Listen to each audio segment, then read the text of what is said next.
Hello, folks. This is Pastor Mike Hoggart coming to you from the Fortress of Solitude with another Watchman video broadcast. We were talking about the Comic Con and something that the reason why I had this little doll up here, this idol, playing with it on the last one.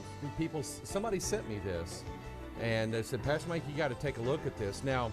The striking feature about this particular, this is a comic book character called Magog. There's his name there, and it's from a comic book series called Kingdom Come. I understand that. I get the lingo here. Here's what strikes me about this idea of Magog, in case you don't know this. You don't know where they got this particular name. I don't see the comic book writers going, hey, what can we call this guy? Number one, with horns on his head, ram's horns, like a goat. That kind of tells you something right there. What can we call this guy? Let's call him Magog. Yeah, let's call him that. No, they actually got that name from something that when I saw this, I knew what it represented. I knew what it was. Ezekiel chapter 38, the Bible says, and the word of the Lord came unto me, saying, Son of man, set thy face against Gog, the land of Magog. Okay, Magog's land. The chief prince of Meshech and Tubal, and prophesy against him. Now, so number one, God, the real God of Abraham, Isaac, and Jacob, whose son was Jesus Christ, who died on a cross, the real God is against this. He's against this guy. Gog, the land of Magog. That's his name. And it calls him the chief prince of Meshech and Tubal. Now, some very esteemed Bible scholars would look at that and say, this is an earthly king or a prince of some kind and so on. I would disagree with that. Number one, based upon the language just of the Bible. The Bible talks about Michael in the book of Daniel being, here I'm playing with this thing again, Michael in the book of Daniel being the prince of Daniel's people. In other words, the prince of Israel. He is an angelic ruler, or he has jurisdiction over the Israelites. There is the instance where the book of Daniel again, refers to the prince of the people of Persia withstood this messenger angel that was coming to Daniel. So this was no earthly prince. This was an angelic host prince, and he was a bad guy. He was one of the evil angels that we were talking about in Psalm 78:49. These evil angels, these devils, these gods that are being referred to are called princes in the Bible. Let me give you Ephesians chapter 6.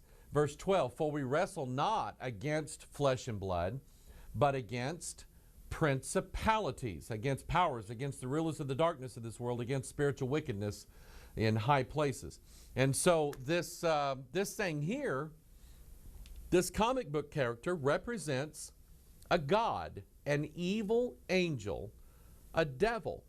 That's who he represents. And this kingdom that these guys are going to bring about is mentioned in Daniel chapter 3 or Daniel chapter 2.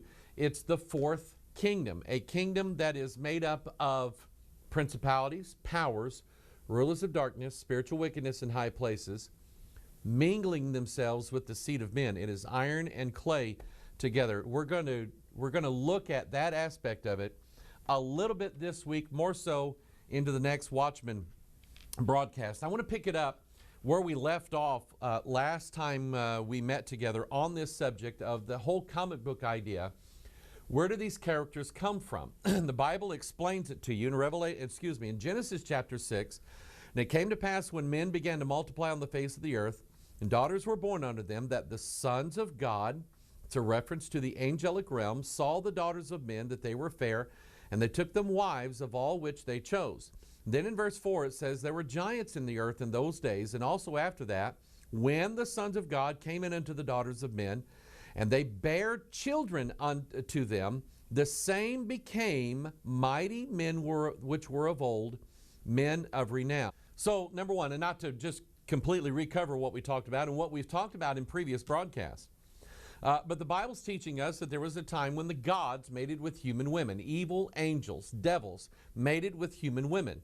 And what we have found out, and what we're going to explore a little bit in this Watchman broadcast, is that these mighty men which were of old, men of renown, the Bible's telling you that all the stories of mankind bear witness to the truth and the testimony of the Word of God. Let me give you an example of that. One of the earliest records that we have, and those of you who've read Zechariah Sitchin and others, Eric von Daniken, Chariots of the Gods, he's made reference to this idea that gods visited the earth, they seeded mankind, and so on.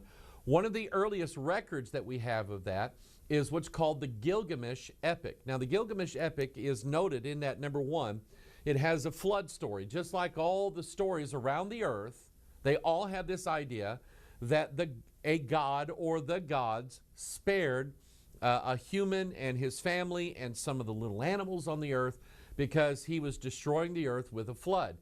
These are the fossilized remains of the true account given to us in the Word of God. So the Gilgamesh epic talks about how the gods flooded the earth with a flood, and there was a few people that were spared in this. The Gilgamesh epic also talks about, it's sort of like one of the first novels, one of the first graphic novels of a superhero type person called Gilgamesh. Here is a graphic of him here. Gilgamesh holding some sort of fierce animal and a lion attacking him, and he is winning the battle. He's sort of a hunter, as it were. Now, the Bible refers to Nimrod as being a mighty hunter before the Lord, and so there is some that believe that Gilgamesh is actually Nimrod. But notice this graphic here of Gilgamesh. Gilgamesh is holding some sort of weapon in his hand, either that or it's the crank from his old Model A car, and he's holding, that's not a little kitty cat, he's holding a lion next to him. Now, I want you to notice the proportions here, the ratio of Gilgamesh to the lion. Lions, full-grown lions, and this one obviously is full-grown, it has a full mane. Full-grown lions, if they were to actually stand on their back feet, probably in some cases are actually taller than a man. Notice that Gilgamesh is holding this lion, and this lion is relatively small compared to Gilgamesh.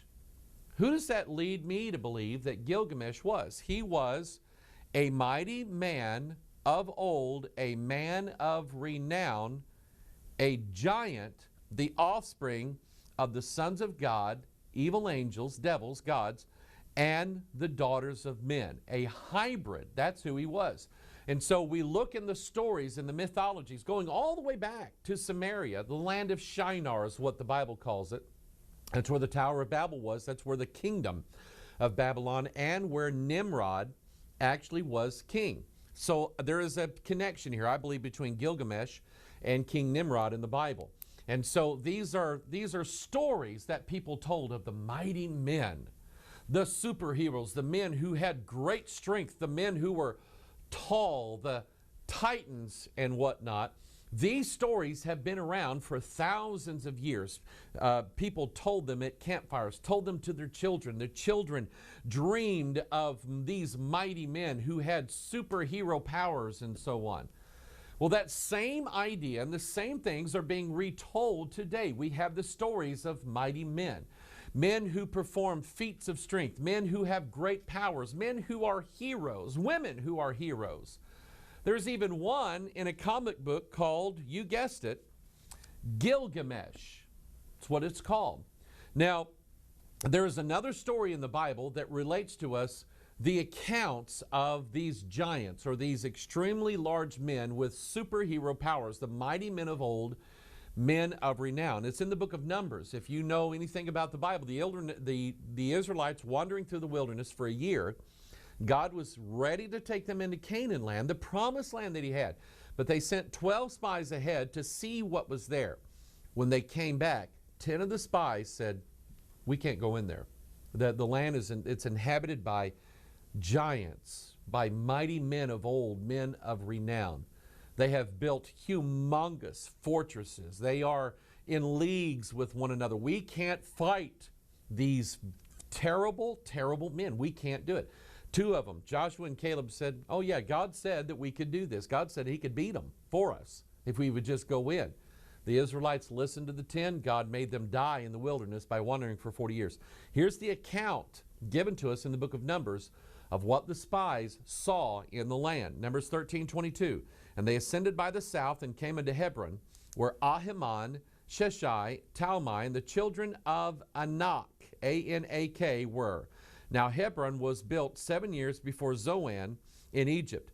And then verse 28. Nevertheless, the people be strong that dwell in the land. Notice they have strength, and the cities are walled and very great. They had strength enough to build humongous walls and very large cities. Moreover, we saw the children of Anak there. Let me stop right here. In the Gilgamesh epic, you have a reference to the people called the Anunnaki.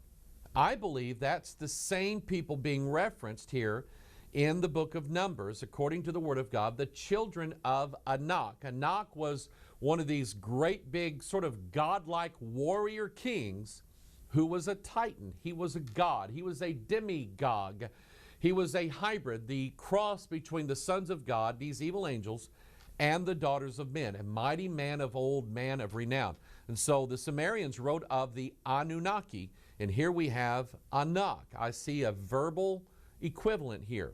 Numbers chapter 13, verse 33, and there we saw the giants, the sons of Anak, which came of the giants, and we were in our own sight as grasshoppers, so we were in their sight. In Deuteronomy 9, verse 2, a people great and tall, the children of the Anakims, whom thou knowest, and of whom thou hast heard say, who can stand before the children of Anak? Now notice they are called the Anakims. Now, I have a confession to make. Not only did I like to read comic books, science fiction, Lord of the Rings, I was one of those in the 70s that stood in line, actually went to a drive-in theater, back when they still had drive-ins in this county. The Peevely Drive-In, and I watched, along with everybody else, millions of people all over America in the Star Wars craze. I went to see this. My family decided, okay, we'll take them to see Star Wars. My dad didn't get it. He didn't get it, okay? But I got it. I was so excited to see this movie for the first time, and there's Lord Vader, Darth Vader. And I love that. I ate it up. And so when George Lucas decided to continue the series, he goes back. Remember, Star Wars 1 started with episode 4. At the time, I couldn't figure that out. So you had episode 4, 5, and 6. But before that, George Lucas decides to go back now and start from the beginning of the story, episode 1. And we're introduced to a young boy that the Jedi Masters realize that there's something unique about this boy. He is like the prophesied one, the promised child. He is the son of his mother, but they really can't figure out who his father is. And his name, it doesn't show up as Darth Vader, but although we figure out that he's Darth Vader, it's not Darth Vader. It's Anakin Skywalker. The name Anakin comes from Anak, a mighty man of old, a man of renown. George Lucas did not just invent this name. He either researched it and studied it, or, as we find out in Ephesians chapter 2, verse 2, the prince of the power of the air, the spirit that now worketh in the children of disobedience, it was inspired to him to name this special child, this miracle child, who eventually turns out to work for the forces of good, the good side of the force. Let me explain the force a little bit. The force is basically elemental witchcraft. Elements, the witches who perform elemental witchcraft say they're using the natural forces of the earth for good to do things. That's what the Jedi are able to tap into. And they say there is a dark side of the force and a good side of the force, but it's the same force. It's witchcraft. So this is who Anakin Skywalker is. He is a warlock. He has these magic powers, a superhero, a supervillain, but he's also the prophesied child that is to be born, and his name happens to be named after the man of the giants, the mighty man of old, the man of renown. And then we have another guy in the Bible, you probably know this one, Goliath of Gath. 1 Samuel 17, verse 4. There went out a champion. Understand that word. I'm going to show it to you in a little bit. Out of the camp of the Philistines, named Goliath of Gath, whose height was 6 cubits and a span. He had a helmet of brass upon his head, and he was armed with a coat of mail. And the weight of the coat was 5,000 shekels of brass, and he had greaves of brass upon his legs, and a target of brass between his shoulders. And the staff of his spear was like a weaver's beam, and his spear's head weighed 600 shekels of iron, and one bearing a shield went before him. Now, this is very, very interesting, because the Bible is sort of drawing a graphic idea in your mind of just who. It doesn't just say they had a guy named Goliath that was tough. That's not what they said. They described his height, 6 cubits in a span, somewhere around 9 feet, 10 feet tall maybe. I mean, this guy was huge. They described all of the armor that he wore, his spearhead weighing 600 shekels of iron. In other words, it was heavy. But he was so massive and so strong that he was, and probably he was the only one able to pick it up. It kind of reminds me of a story. I mentioned the Fortress of Solitude, if you don't know what that is. That is Superman's lair. That's his address. It's up in the north. It's very interesting. We'll talk about that later. But anyway, I know a little bit about Superman. Superman has a locked door into the Fortress of Solitude that even if someone found out where it was, because it's a secret place, nobody would be able to get in it. Superman made a key, and this thing is huge. And there isn't a man or a tractor or a piece of equipment on earth that can pick up this key. It is so heavy. So only Superman can unlock the secret place in the north. Boy, do I want to deal with that. All right. And so anyway, no one was able to pick up Goliath's spear.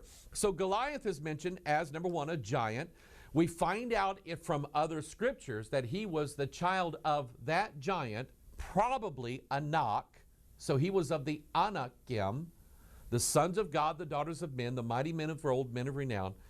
The Bible mentions the word champion. Now, this is pretty much the only place in the Bible where it talks about someone being a champion. It doesn't say that it's God's people. It doesn't say that about the Apostle Paul and all the Christian disciples. It doesn't say that about them at all. This is the only place in the Bible where it mentions someone being a champion. And he's not a good guy. He hates God. He hates God's people. He blasphemes God. He curses God. Goliath is a picture of the Antichrist. He's got 6s all over him, 6 cubits tall, 600 shekels of iron. Him and his brothers have 6 fingers on each hand, 6 toes on each foot.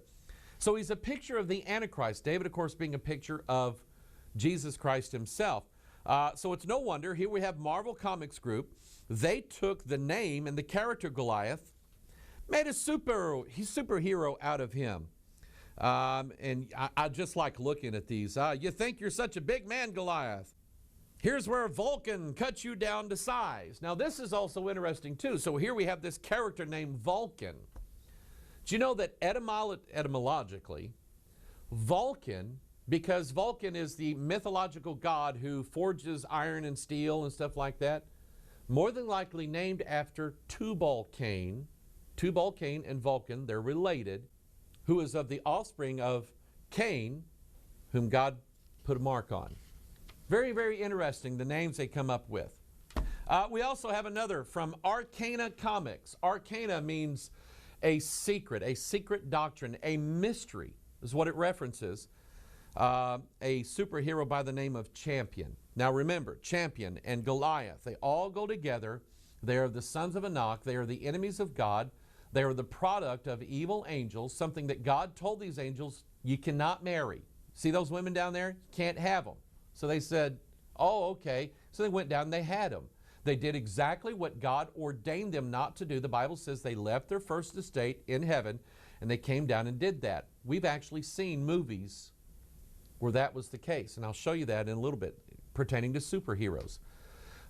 So why is it, and this always struck me as interesting. Here's Smiling Joel Osteen. who preaches the wrong gospel. It's not the gospel according to the Scriptures. And there's something about, and when I first heard this, I'm just going, well, it just doesn't sound right. Discover the champion in you. That's his theme song, Lakewood Church, okay? And Joel Osteen's teaching you, discover what's inside of you, living like a champion. Discover the champion inside of you. Joel Osteen says that you've got one inside of you. You've got one of these champions. You've got something inside of you that needs to be brought out. It's bound. It needs to be released. We'll show you. Well, I've already talked about this I don't know how many times in videos, but we'll show you exactly what he's referring to here as we move on. Let's look at some of these other heroes of myth. We've dealt with not so much myth. We've dealt with Goliath. I believe the Bible's true. The sons of Anak, the Zamzumans, the Bible calls them, the Anakims, and other names that the Bible gives them, mighty men of old, men of renown, who are the cross between the gods, evil angels, devils, and human women. We have almost that exact story in the god or the superhero, one of the first superheroes called Hercules. Now, when I was growing up, there was a cartoon, used to come on, I can't remember what day, I think it's probably Sunday morning, that dealt with Hercules. This is before I started going to church as a young boy, and I used to love to get up Sunday morning and watch Hercules, that story, that cartoon, because he was strong and mighty and could do great things. In fact, the whole myth or the story of Hercules is that he performed what was called 12 labors, 12 what seemed to everybody else to be impossible tasks,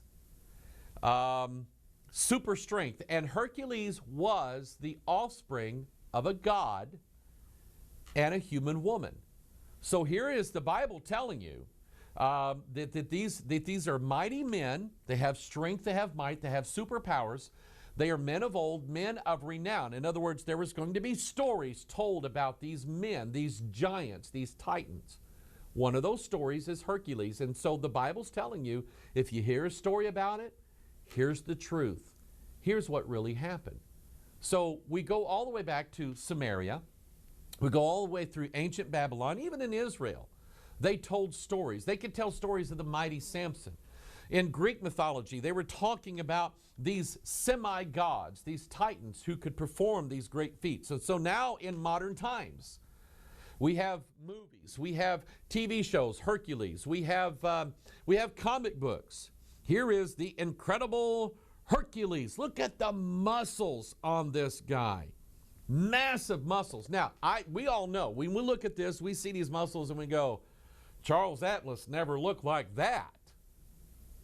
But did you know that we have the capability now through genetic manipulation to actually build, and they're grotesque right now, we ain't got it down right, humans with very, very large, grotesque looking muscles.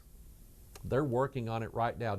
Don't you know that there has been over the last, probably, let's say thousands of years, the idea of a super soldier, a warrior who was so great and so powerful that no enemies could stand against him.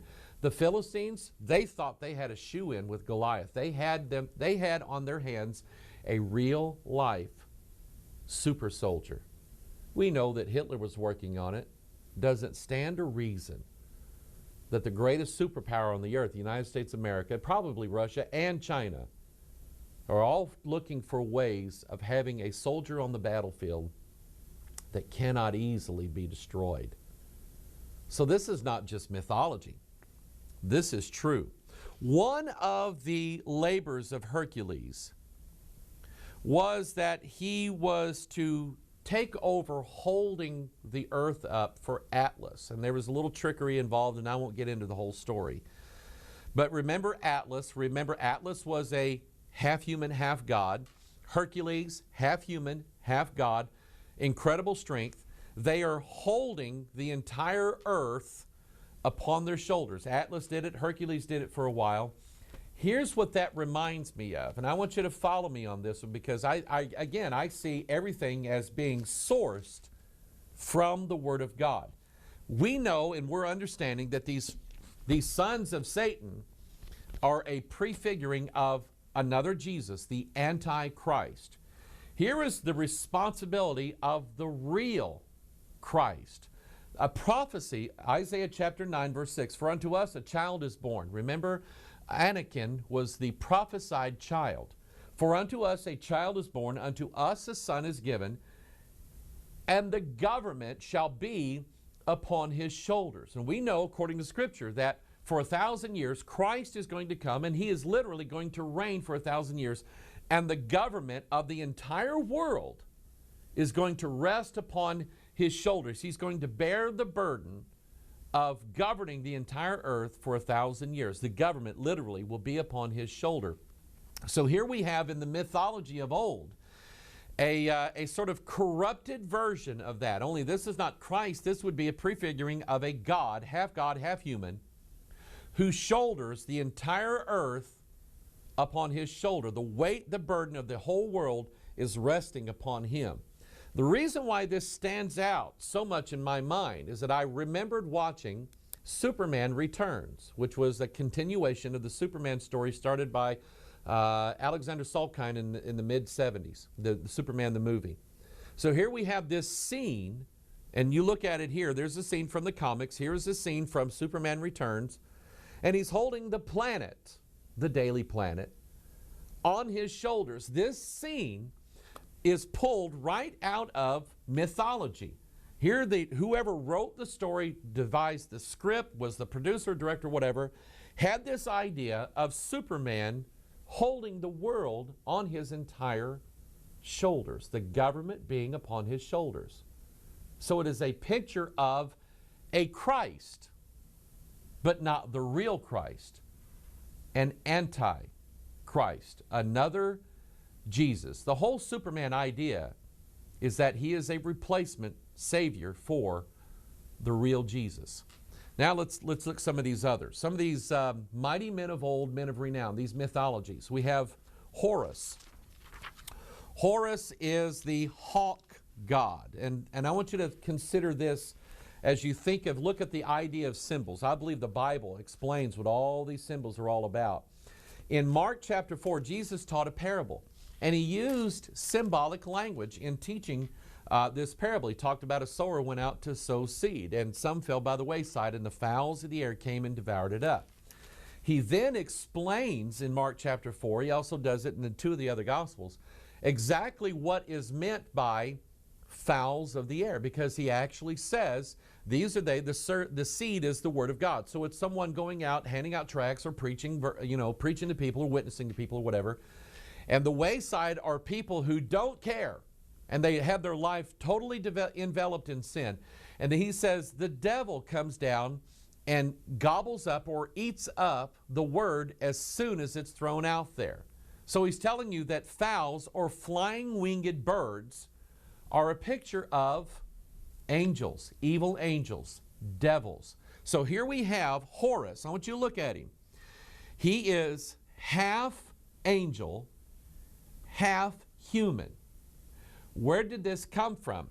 It came from the idea that he is the son of Osiris and Isis. Osiris was the sun god. The sun mated with the earth, and we have the sons of God. And the Bible refers to angels as the heavenly luminaries. So we have the sun god, a heavenly luminary, an angel, mating with a human woman to produce Horus, who is pictured as half angel, half human being. And there's all these stories and mythologies about Horus and what he does and what he represents. We're going to look at some of those. But I want you to grasp this idea of the sun god. Now Horus now becomes sort of the reincarnation of Osiris, who is dead, and we'll look at him in a little bit. But Osiris and Horus both represent the sun deity or the solar deity. The Mayans had a sun god. The Mexicans had a sun god. The Indians had a sun god. The Romans, the Greeks, the Babylonians, the Chinese, the Japanese flag is basically in reference to the sun god. The Chinese emperor was the son of the sun god. He's supposed to be a representation of half God, half human. So we have these stories all over the earth, and all these kings reigning over mankind. The emperor of Japan is the sun god. Even in India, you see this here, the sun god, who has these horses and chariots and superpowers and all of this stuff, and all these, the Bhagavad Gita, which I have a copy of. I've never read it, but from what I understand, it talks about the exploits of these gods and of these devils and so on. So in itself is sort of like a comic book of old. It's telling the story of the men of old, men of renown. Now, here's something very, very interesting. This goes into the whole Superman mythos, this idea of a son of the gods. Jor-El, here's a graphic of him here. In the early renditions of the Superman comic books, Jor-El was always pictured with this emblem upon his chest. It's an emblem of the red sun of Krypton. Jor-El, now should follow me here. Jor-El represents a god, a sun god. That's who he represents. So his son would be an offspring of the sun god, just like Horus was. All right, so keep going with me on this one. The Bible actually describes the religion of the solar deity. Here, the Mayans, the Aztecs, the Greeks, the Romans, the Indians, they all had this same idea of the sun god, is that the sun god rose from the depths. He ascends and he's carried on a chariot through the sky, and he reigns over all the world. And then he is smitten somehow, and he is cast down, and he dies. And so that's the sun going down over the west. He falls into the ocean, because beyond the landmass that people could see, they knew there was an ocean over there. So he falls into the ocean, and he goes through the lower parts of the earth into hell, into Hades, the pit, or whatever they called it. And then he is resurrected again the next morning. Let me show you what that looks like in the scriptures. Isaiah chapter 14, verse 12. How art thou fallen from heaven, O Lucifer? He was an angel of light. You know the word Lucifer means bearer of light? That's what Satan is. He is an angel, a bearer, a messenger of light. The King James Bible got it right. That's what his name is, messenger of light, Lucifer. Son of the morning, how art thou cut down to the ground, which didst weaken the nations? For thou hast said in thine heart, I will ascend into heaven, I will exalt my throne above the stars of God. I will sit also upon the mount of the congregation in the sides of the north. I will ascend above the heights of the clouds. I will be like the Most High. Yet thou shalt be brought down to hell, to the sides of the pit. Now watch this, okay? Number one, here's what Lucifer does. I will ascend into heaven. That's 6 a.m. or 5 a.m. in the midsummer. 6 o'clock in the morning, the sun comes up and says, I will ascend into heaven. Number two, I will exalt my throne above the stars of God. So what Lucifer is saying is, I'm going to be more brighter, and my glory is going to outshine the stars. So 4 o'clock in the morning, all you see is stars. 6 o'clock in the morning, as the sun comes up, those stars go away. He is exalting his throne above the stars in heaven. Now you can't see the stars anymore. Then he says, I will sit also upon the mount of the congregation in the sides of the north. Did you know that every day the sun rises in the east and sets in the west? Every day. But every year, the sun, because of the turning of the earth and the rotation around the sun, whatever, the sun goes from the south and it rises up to the north at the, let's see, which one is it? The summer solstice. He's rising to the north, and then at the winter solstice, he's set back down again in the south. I will ascend also above, also. Not only am I going to rise this way, I'm going to rise this way, into the north, into the sides of the north. I will ascend above the heights of the clouds. I will be like the Most High. So we say at noon every day, between 6 a.m., 6 p.m., at midday, the sun is at its highest point. He is exalting himself like the Most High. Yet thou shalt be brought down, because after he's exalted up here, what happens? Thou shalt be brought down to hell, to the sides of the pit. So, Jor-El ends up being Lucifer, and the superhero based upon him is the son of Satan. Jor-El gives birth to Kal-El. There's more to that I'm going to show you here in a little bit. The guys who invented these characters, they knew something, or they were inspired to do this, and I think both is true. Oddly enough, we have a superhero by the name of Osiris. Ammon, yes, Adrian, and more. The wisdom of Zehuti, the courage of Mehen. I am truly your brother, Isis. I am Osiris, even though I am not sure what that means. See, we have a superhero by the name of Osiris. Now, his human name, and we saw it here, Ammon Tomaz. Where did that come from? Ammon means, is the Egyptian god. I think it's Ra, the sun god. But Tomaz, where did that come from? It came from the story of the dying god Tammuz. Tammuz is Bacchus or Adonis or Apollo, or even the sun god who is smitten and he is dying. He dies and he awaits resurrection. They worshipped Ammon Tomaz or Tammuz. They worshipped him in the book of Ezekiel, and God said it was an abomination. Ezekiel 8:13, he said also unto me, turn thee yet again, and thou shalt see greater abominations that they do. Then he brought me to the door of the gate of the Lord's house, which was toward the north, and behold, there sat women weeping for Tammuz. They're weeping for the dying God who is awaiting resurrection. That's who Osiris, Horus is. That's who the Antichrist is. He has a head wound. He's in the pit. He is awaiting his resurrection. These comic book characters are nothing more than prefigurings and telling the story of the coming of the Antichrist. One of the notable features about Horus is what's called the eye of Horus, the all-seeing eye. You see, Horus, for some reason, has got an eyeball missing. And he's had his eye out, and now he has with this one eye, he can see greater than any of the other gods or any of the people. It's called illumination. People want to have the eye of Horus opened up in them so they can see into the spiritual realm and so on. Here's where that came from. Zechariah chapter 11 verse 17, woe to the idol, notice I-D-O-L, shepherd that leaveth the flock.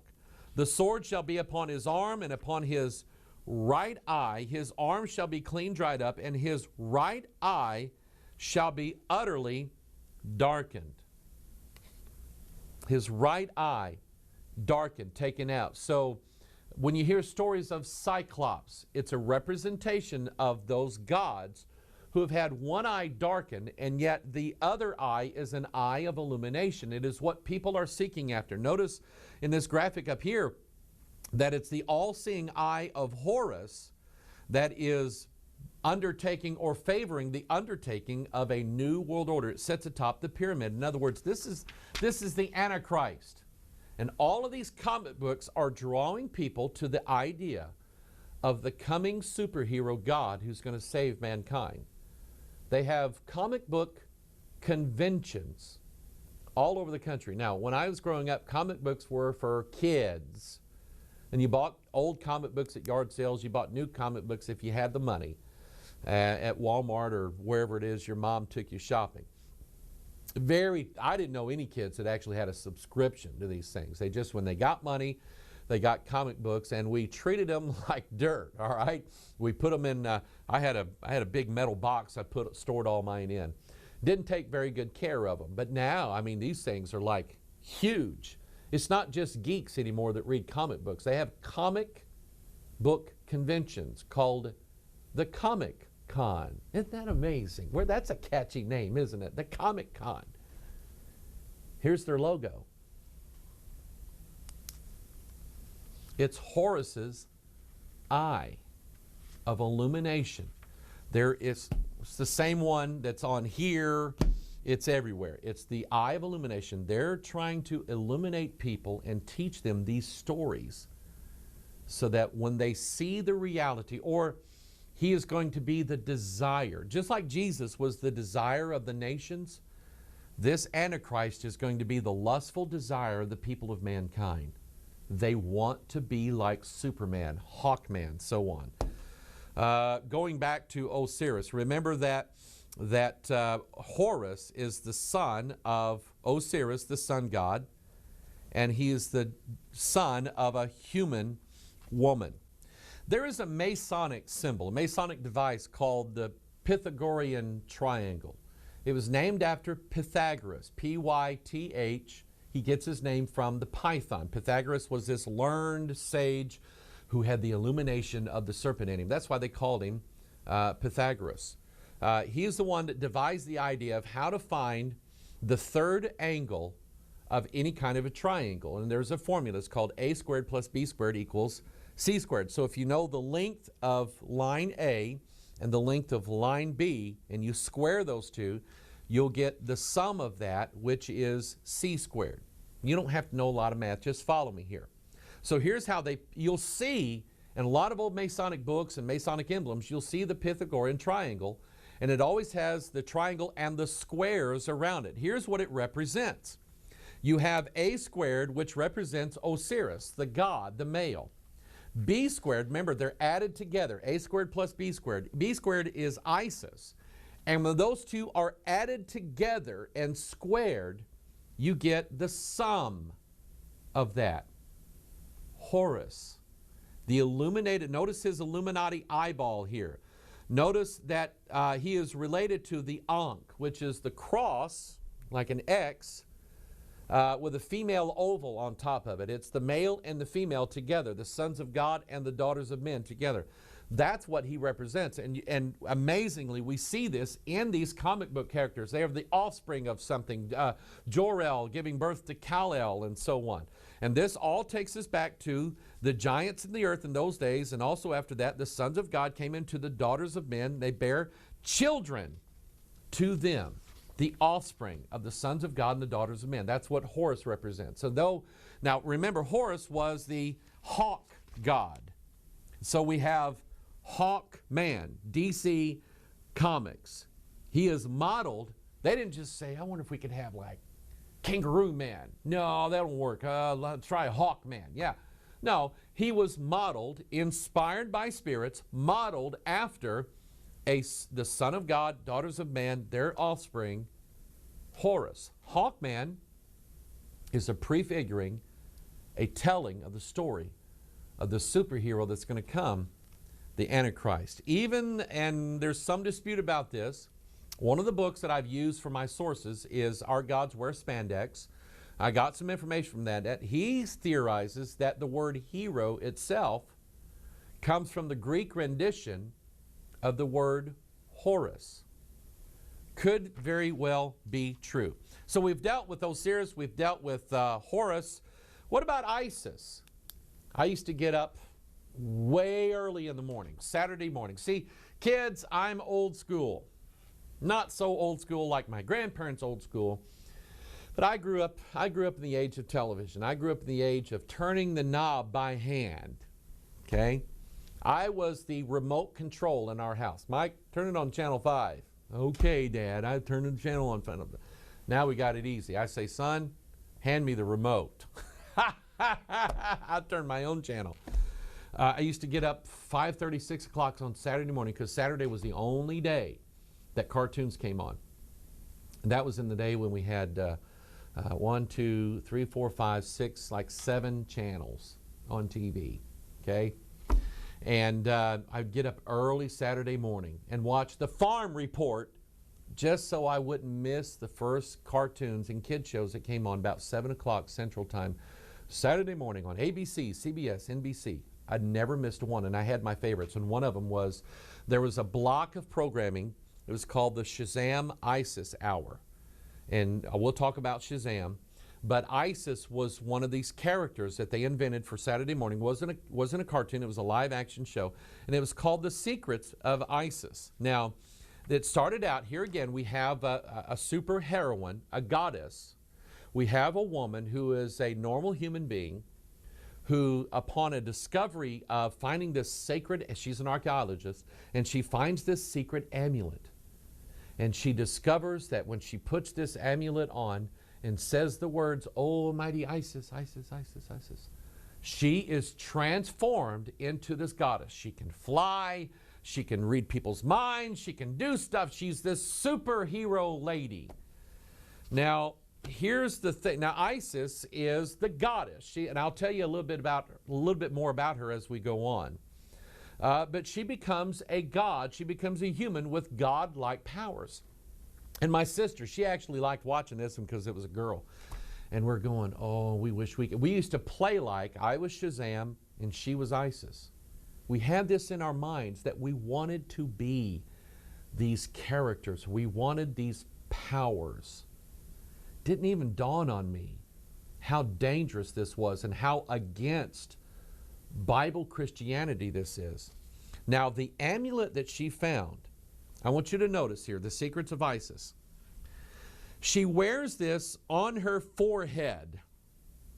It is a bull's horns with the sun disk inside of it. Literally, her third eye. This is the goal of Freemasonry, of Mormonism, of the New Age movement, inside of the church, quantum spirituality, Leonard Sweet, Rick Warren, all these things. It's the goal of all of these groups is that man becomes a god by having his eye of Horus awakened inside of him. You see, it's already there. It just needs to be awakened. That's what Joel Osteen was teaching you. You've got this champion inside of you, this Horus, this god inside of you. He's asleep. He's bound. He needs to be awakened. And so when she dons this amulet, she now has her pineal gland opened up. She now has the sun disk, God giving her illumination, Horus giving her illumination. It's called the Bindi in Eastern mysticism. You see these women who are adorned with this sun disk, this spot. Think about that. Study that out in the Bible. I'll show you that some future teaching. She has a spot on her forehead, a mark on her forehead. What this is, what Isis, the secrets of Isis, what she was teaching. Revelation chapter 13, verse 16, he causeth all, both small and great, rich and poor, free and bond, to receive a mark in their right hand or in their foreheads, and that no man might buy or sell, save he that had the mark or the name of the beast or the number of his name. Here is wisdom. Let him that hath understanding count the number of the beast, for it is the number of a man, and his number is 666. Now I want you to follow with me here, because remember, we found out that that Horus had his right eye put out, and he had his right arm cut off. So the eye of illumination, the mark of the beast in the forehead, means that you have your mind darkened. You cannot see the grace of God. And so now you cannot see the real Jesus, so now you're turned to a fake one. You have the mark on your right hand.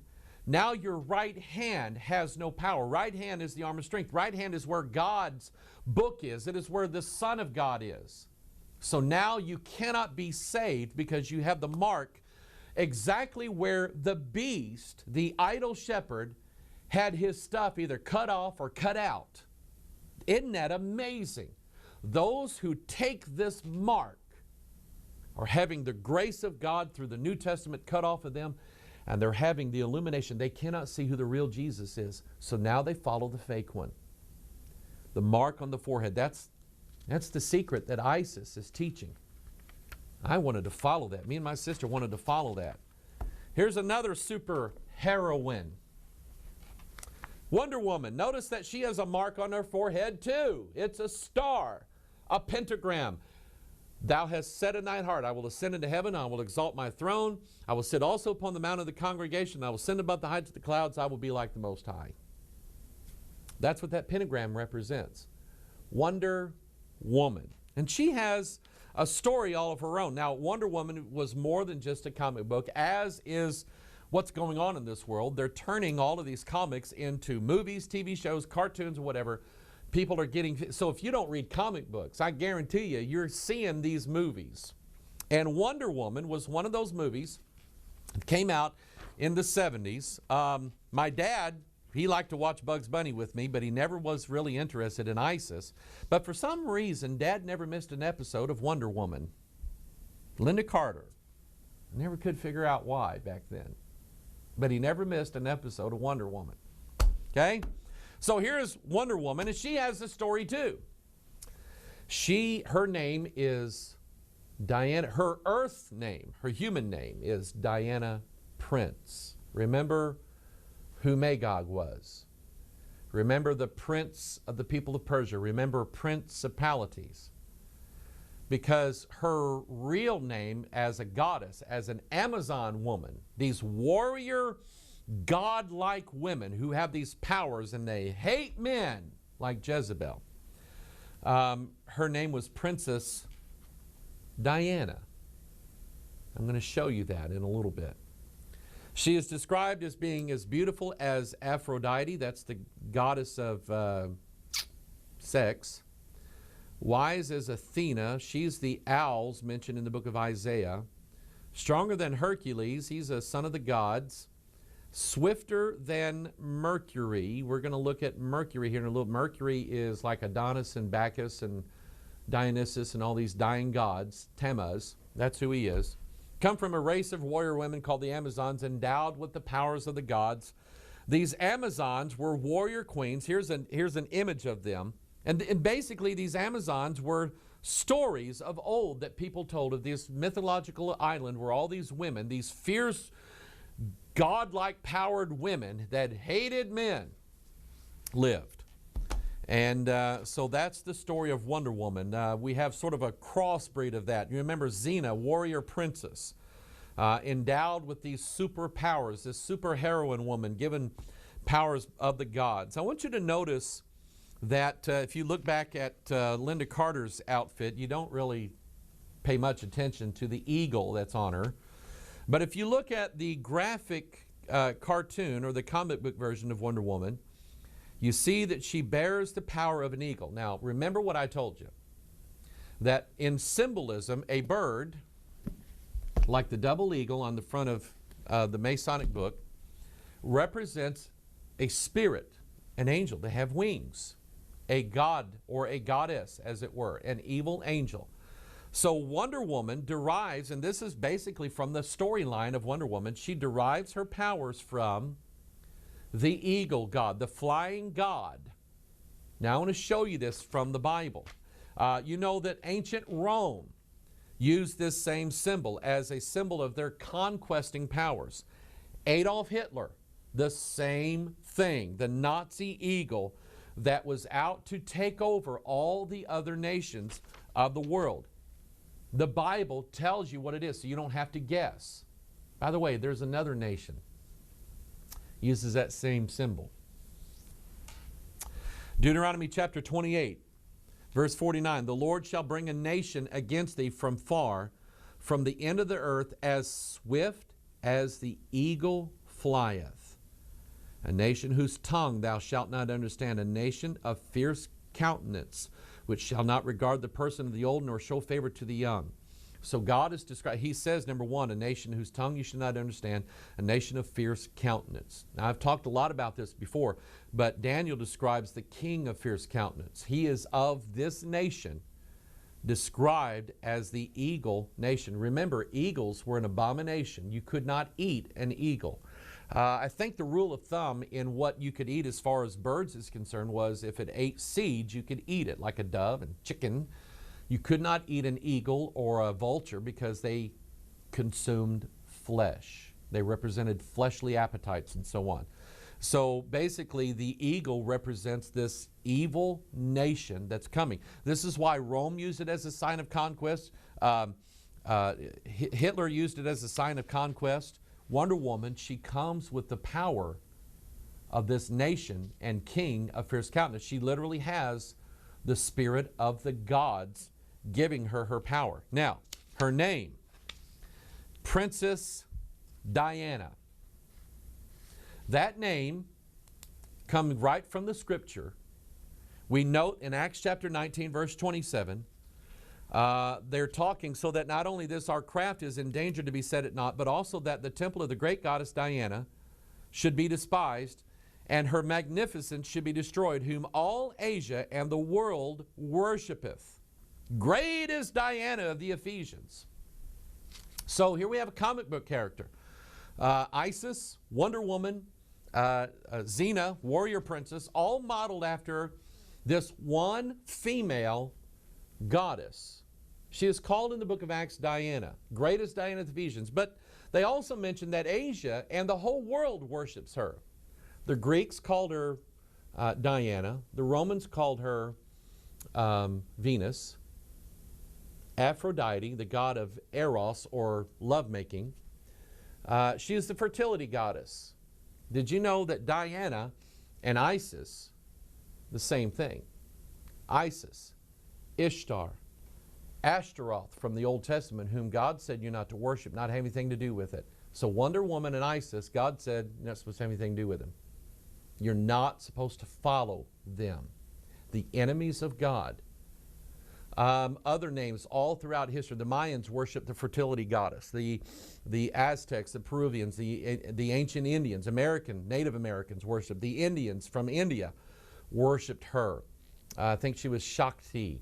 Many other names given to her, but it's the same goddess. Her real name in the Bible is Mystery Babylon the Great, the mother of harlots and abominations of the earth. Now, something, if you read the scriptures, you understand and know that the earth is always characterized as a woman. The earth opened her mouth to drink Abel's blood and so on, and you'll see that. The earth has a womb, like waters issued forth from a womb. When the fountains of the great deep broken up in the days of the flood, God described that as like waters coming out of a womb. So the earth is always pictured as a woman. Hence, mythology always attributes the earth as a goddess of fertility. In other words, the power of the woman to produce or generate life gives her this godlike character. So the earth itself is pictured as Gaia, the goddess of fertility, the goddess of green. So I want you to think about this. The sun god shining down on the productive earth, and it produces fruit. Where does fruit come? Hangs on trees. Where do the trees come from? The leaves, the green leaves on the trees bring in the power source from the sun. So it's like the sun joining with the earth to create these fruits. Think about that idea. So we have the sun god mating with Isis, Osiris and Isis coming together to produce Horus. He's like the fruit that's on the tree of knowledge of good and evil that we're not supposed to partake of, not supposed to have anything to do with.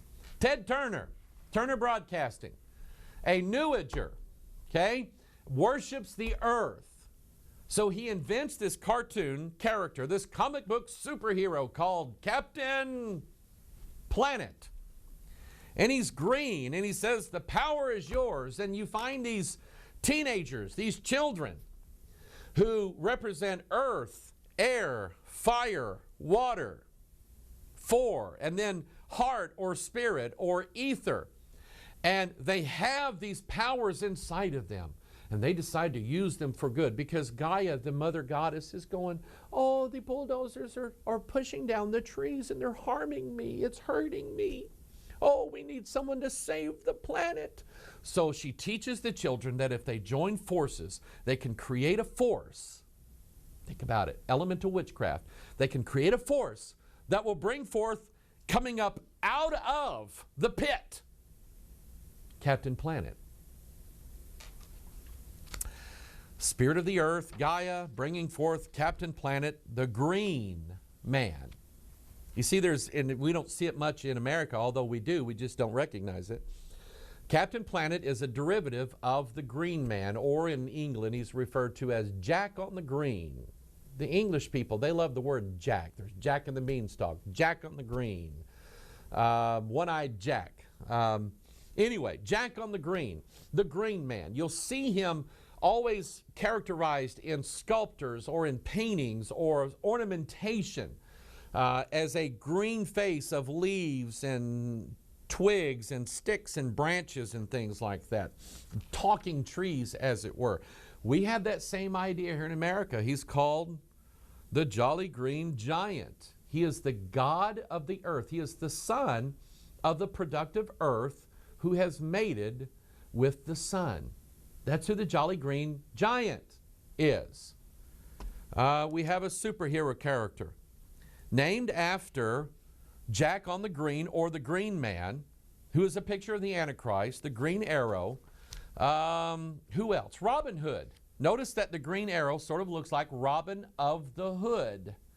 Robin of the Hood, always dressed in green. He was a picture of this superhero who beat down the evil, bad people and was a helper of the good people.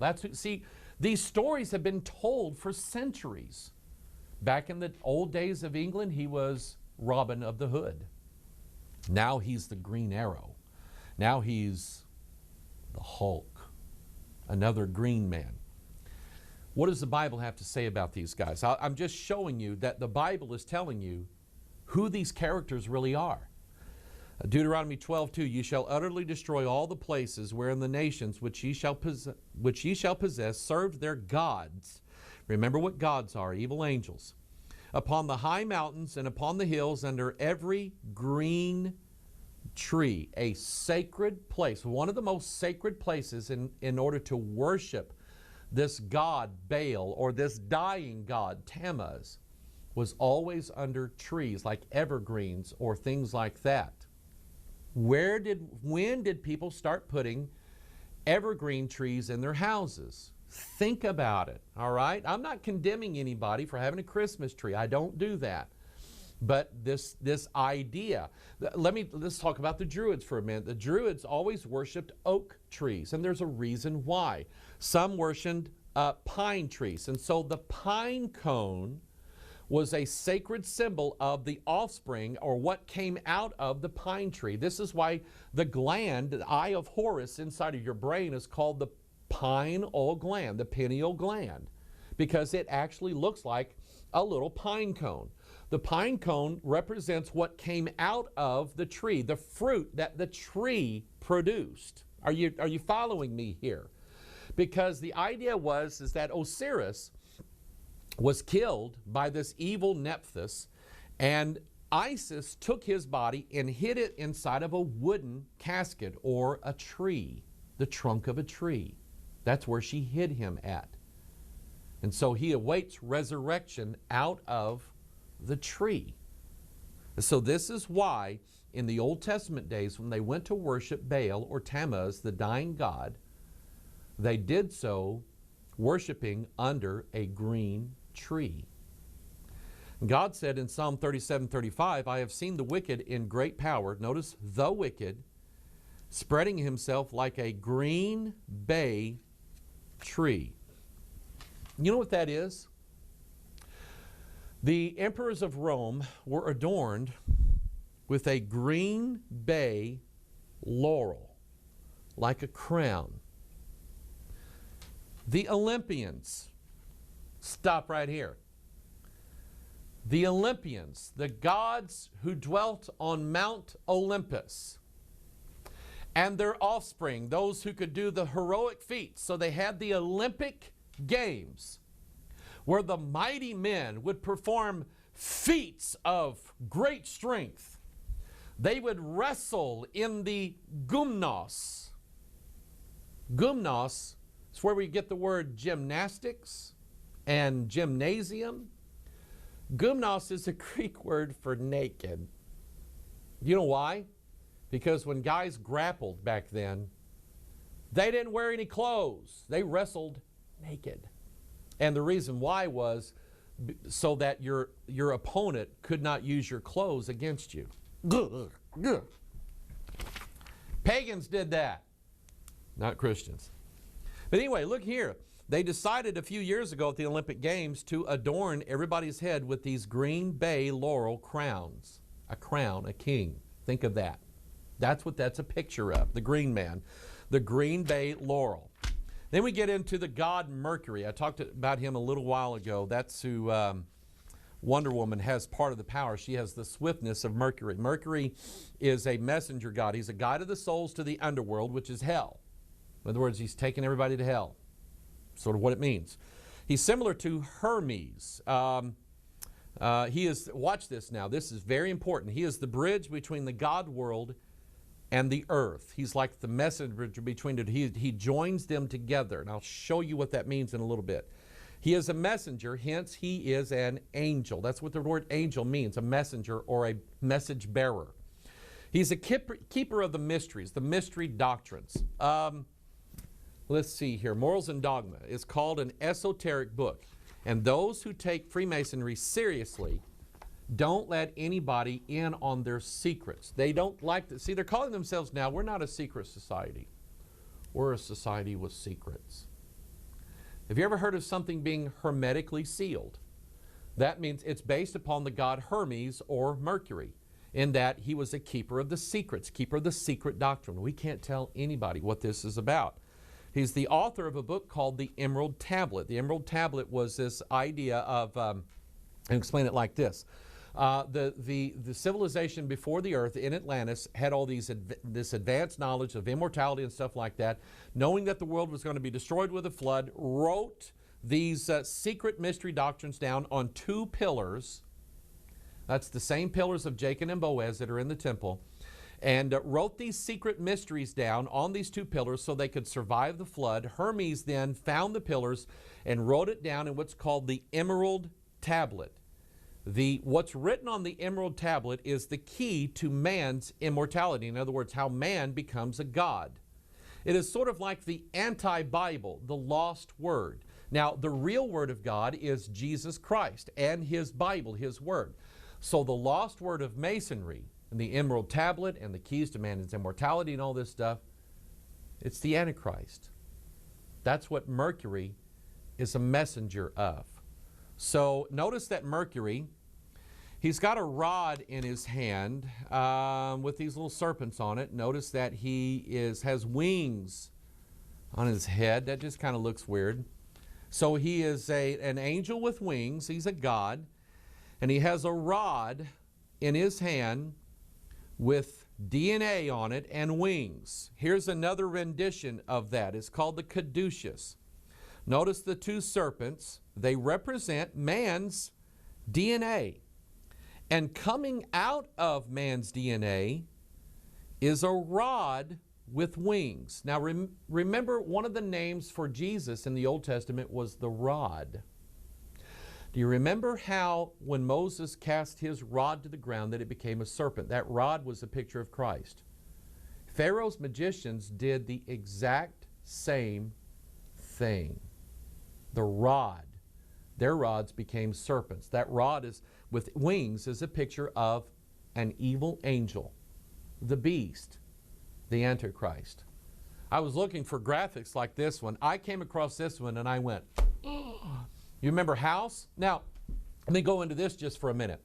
Back in the old days, when I was growing up, you had guys like Mannix and Cannon. You remember Cannon, big fat guy, with had a car phone. That was so cool. Mannix just duked it out with people and stole their gun, okay?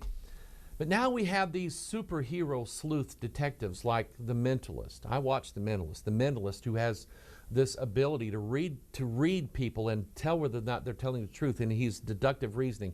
We even have Ichabod Crane coming back from the dead. We have Sherlock Holmes. There's a detective story about a woman who never forgets anything. She remembers everything that she sees and hears. She has this heightened power that gives her an ability.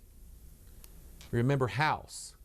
He is this super sleuth doctor detective that if there's some bizarre disease out there, House always has the way of figuring it out and healing the disease.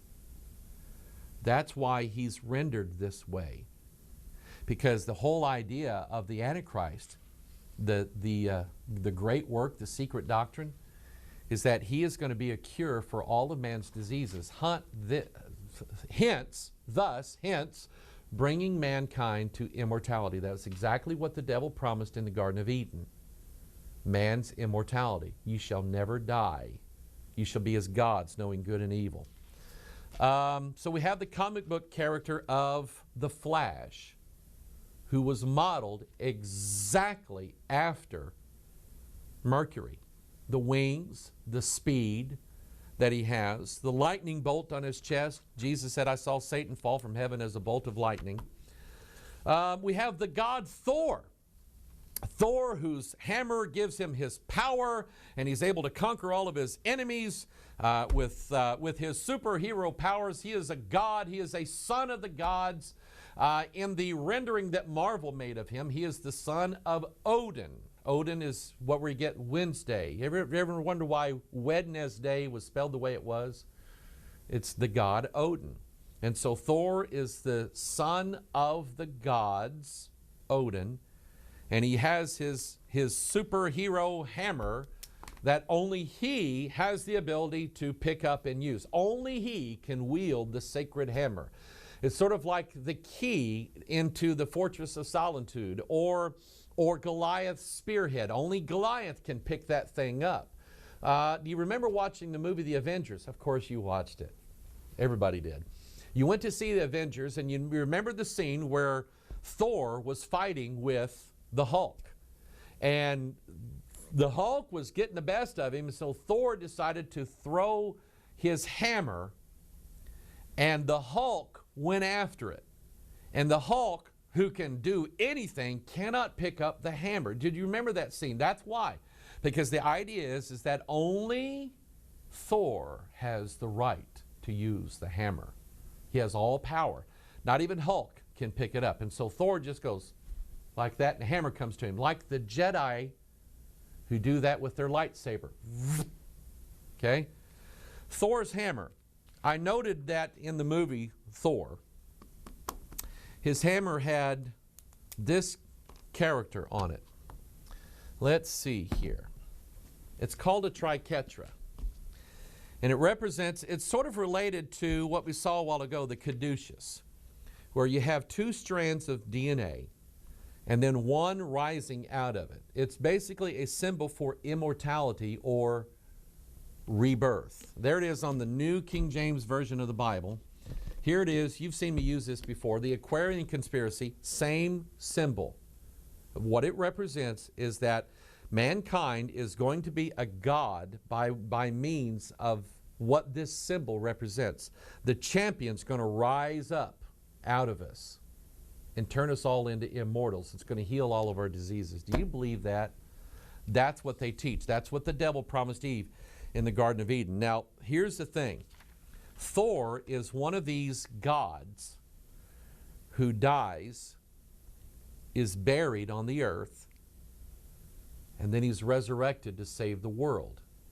Actually, he has more power after his resurrection than he does before he's died and buried. Now, I want you to remember that, and remember that theme, because we're going to see it again. Here's what Manly Hall went through all of the earth's myths, their ideas. He studied the mighty men of old, men of renown. He came to the conclusion that just about every civilization on the earth and all of their stories and myths and legends were all basically teaching one secret doctrine. It was given different names because at the Tower of Babel, God scattered everybody and thence scattered their ideas of who this secret was all about. So he's given the name of Thor here, Apollo here, Dionysus here, Odin somewhere else, or whatever. He's given these different names. Isis and Diana and Ashtaroth is the name of the goddess. But it's the same concept and the same idea. And it has to do with man's ability to become a god. That's what the secret doctrine is. So Manly Hall writes about Thor. He swings his mighty hammer in the fields of space, sets the primordial atoms in motion, and establishes order out of chaos. Have you ever seen that? First thing I think of when I see that, you remember the TV show Get Smart, okay? It was a comedy based upon what was popular back during the Cold War days of the 60s, was the Americans against the Russians and the spy agencies. And so Maxwell Smart, who ascended out of the ground in the underground bunker, sort of like here, he is smart, and of course he's got like the first cell phone in his shoe. We thought, man, that's amazing. Okay, Anyway, he works for the order called control. The bad guys work for chaos. You see the ideas here? He establishes order out of chaos, or control out of chaos. Here in Morals and Dogma, you have it here. You see the emblem here, ordo ab chaos. See the eagle with two heads? He's the fusion of opposites. See the crown? See the illumination above it? Ordo ab chaos. When I found out what that really means, everybody says, what's order out of chaos? What does chaos mean? Well, it means, like your desk is messy. The Greek word chaos, pit, that's what it means. So Masonry, the secret doctrines, Thor, the superheroes, they're going to bring order, and it's going to come out of the pit. I want you to think about that.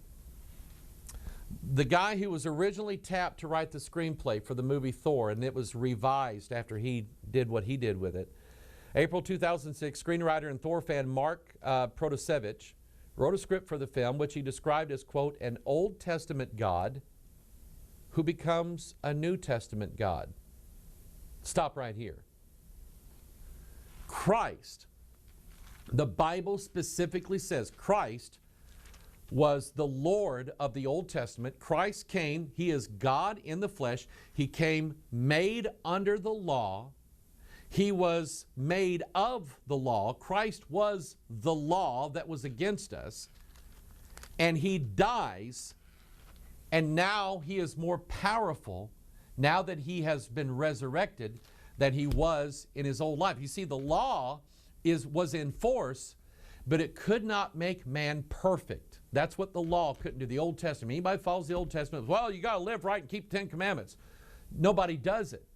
The Ten Commandments tell you what's wrong, but the Ten Commandments do not give you the power to stop doing what's wrong.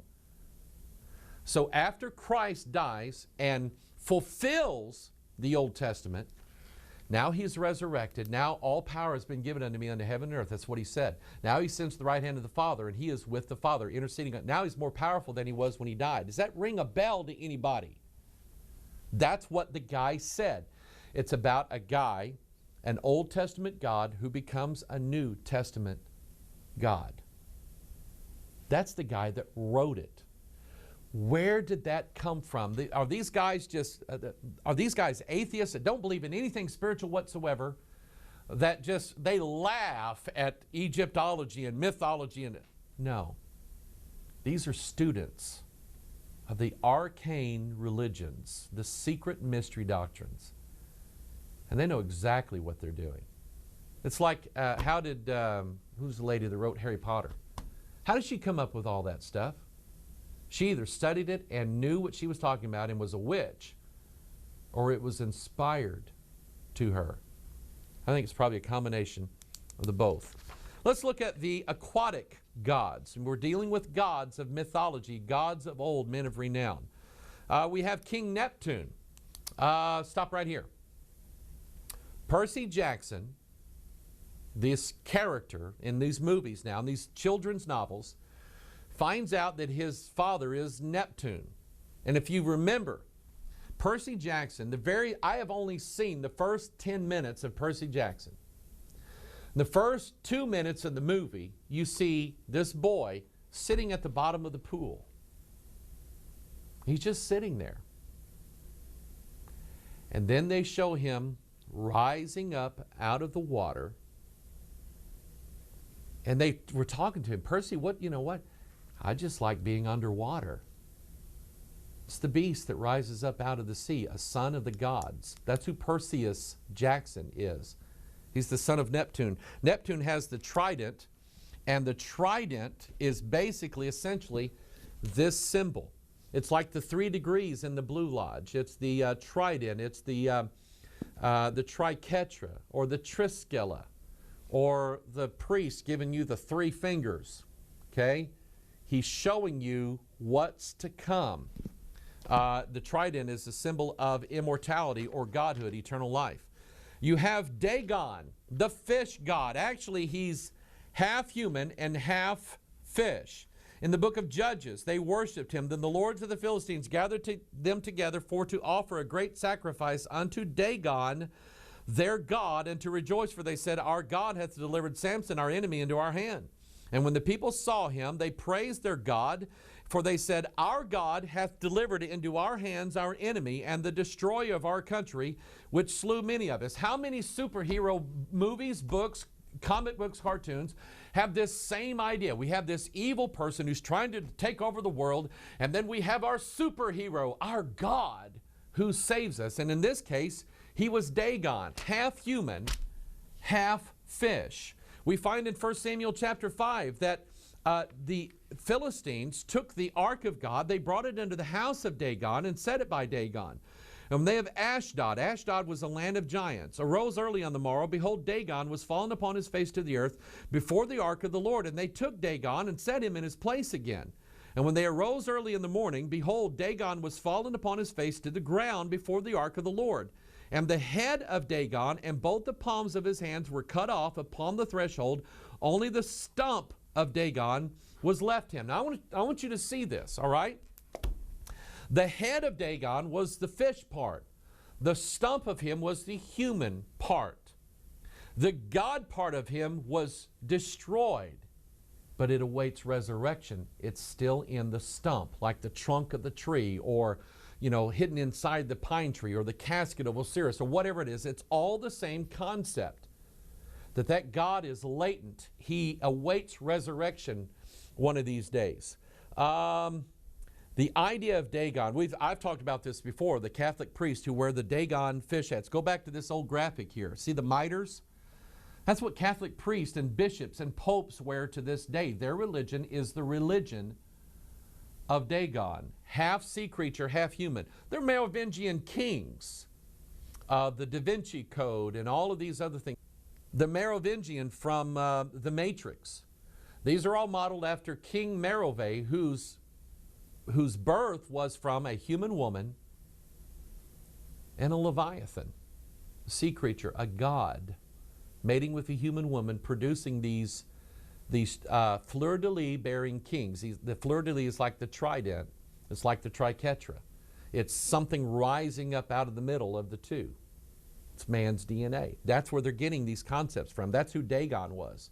The Little Mermaid, the Mermaid King, is half man, half God, half sea creature. I've always been fascinated by these two characters. And it basically started, Patrick Duffy, you remember him from Dallas? He actually had an earlier gig, and I wish it would have taken off better, but it never did. NBC came out with a movie called The Man from Atlantis. Started out as a movie. I think they made a sequel to it, and then they tried to run a TV show of the Man from Atlantis. Patrick Duffy was the Man from Atlantis who had webbed fingers, and he swam like that. I learned how to do that when I was young. I could swim like that. Didn't get very far, but I could swim like that. I thought that was so cool. This guy can breathe water. He has gills. That concept was based upon these half human, half God characters, Dagon and Neptune. We have Prince Namor, the submariner. Of course, he was Marvel. I didn't read much Marvel. Prince Namor he was mean. I mean, he just had a foul nature about him. But Prince Namor, the submariner, he was a hybrid. He was half human, half God, Dagon, from Atlantis. Now, Atlantis is the land that existed before the flood that had all these secret powers, ruled over by 10 kings. Think about that. And it sunk underwater. I think Atlantis is the idea of the antediluvian pre-flood world ruled over by the giants back in the days of Noah, as it was in the days of Noah. That's what Jesus said is coming to us. So that's where the submariner, Prince Namor, came from. Now, a character that I liked a lot better than the submariner, because he was Marvel and he was mean, was Aquaman. And that had to do with Saturday morning, the Justice League of America, and the Wonder Twin powers, and all that stuff. But Aquaman and Wonder Woman and Batman and Robin and Superman were all part of the Justice League of America, the superheroes who were going to bring truth and justice in the America. I just love that. And Aquaman was basically the same character. His early version has, and this is came out in two separate comic book series. His early version, his father discovers Atlantis and its secrets, teaches his son how to live underwater. But then afterwards, they retold the story. Now he's Orin, and he's born of Atlan and Atlana, the king and queen of Atlantis. And again, he is a half human, half god, submariner type thing, a Dagon type god, he is another god that rises up from the depths of the sea. So and let me read this to you, Revelation 13:1. I stood upon the sand of the sea, and saw a beast rise up out of the sea, having 7 heads and 10 horns, and upon his horns 10 crowns, and upon his heads the name of blasphemy. And the beast which I saw was like unto a leopard, and his feet were as the feet of a bear, and his mouth is as the mouth of a lion.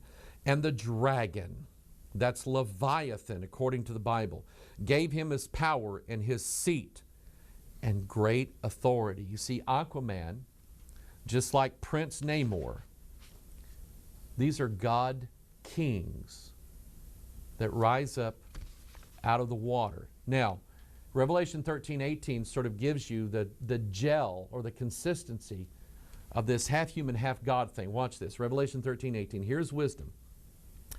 Let him that hath understanding count the number of the beast, for it is the number of a man, and his number is 666.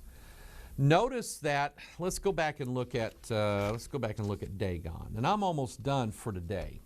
We've had enough, all right? And it's lunchtime and I'm hungry. Dagon is beast and man together, hybridized into the same body. Remember Horus, beast and man together. The picture of house, beast and man together. All of these characters with wings, or Hawkman, or the Green Man, or whatever, they are hybridizations.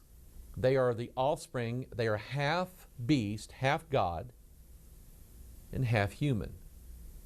And so here's something that's in the Bible. It's been there forever. And I just noticed it a couple years ago, that this beast has a number. And it's the number of the beast and the number of a man. 666. Now, if we were to break it down to its simplest thing, the number 6, we go back to Genesis chapter 6, and that's what we see. Sons of God, daughters of men. And they produce these comic book characters. They produce Namor and Aquaman and Hawkman and all of these superheroes, mighty men of old, men of renown. These things that, and they're worshipped, like the green man under the green tree and things like that. And these things, God told His people, don't follow after them. Don't learn their stuff. Don't learn their ways. Now the devil, we mentioned this the last Watchman, he's going to send his false prophet to deceive mankind. Many false prophets are out there right now deceiving people, telling them stories that everybody says, well, they're just stories, they're lies, they're mythology, they're made up. You take them so seriously. Actually, they are just the figments of imaginations that are based upon the reality of what the Bible is teaching you. And the Bible is trying to give you wisdom so that you understand half human, half God, a Savior that's going to rise up with great powers. He is going to be a God King over the earth. And He's going to be so mighty and so powerful that who is like unto Him? Who is able to make war with Him? Look up in the sky. It's a bird. It's a plane. No, it's Superman. And nobody can beat Superman. So the comic books, the graphic novels, the TV shows like Smallville and Lois and Clark and Batman and Robin and all of even the 60s version of Batman and Robin, all these ideas trying to get you to the idea. It's planting this subliminal message in your mind. What if there really was a superhero? What if there really was a man who had these magnificent powers, and he took and defeated the evil foes that were trying to conquer us? We would make him our king, our God. If you watch The Man of Steel, Clark Kent, Kal-El, Superman, finally convinces the military guys, I'm on your side. You don't have to fight me.